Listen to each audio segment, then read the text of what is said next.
মহিলারা তাদের বিপন্নতা অনেক ভালো করে লুকাতে পারে।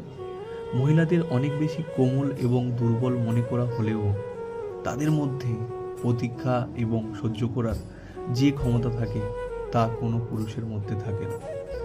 মহিলারা অনেক বড় বড় সমস্যার সম্মুখীন করতে পারে, কিন্তু সেই তুলনায় কোনো পুরুষ তাড়াতাড়ি ভেঙে পড়ে। একটা উদাহরণ দিলে আপনি সম্পূর্ণ বুঝতে পারবেন। কোনো একটা বড় শহরের মধ্যে পুরুষ ভিখারিদের থেকে মেয়ে ভিখারিদের সংখ্যা অনেক কম পাবেন। অনেকে তর্ক করে বলতে পারে মেয়েদের কাছে শরীররূপী ধন রয়েছে, তারা সেই জিনিসটাকে কাজে লাগিয়ে তাদের প্রয়োজন মিটিয়ে থাকে। কিন্তু এটা সব ক্ষেত্রে সত্যি নয়। এক্স্যাক্টলি, মেয়েরা পুরুষদের থেকে অনেকটাই উদ্যমী হয়ে থাকে। তারা তাদের সম্পূর্ণরূপে নিজেদের যোগ্যতার সদ্ব্যবহার করে কিছু না কিছু সৃষ্টি করেই থাকে। কিন্তু এই একই পরিস্থিতিতে পুরুষেরা তাদের হাতিয়ার সম্পূর্ণরূপে ফেলে দেয়।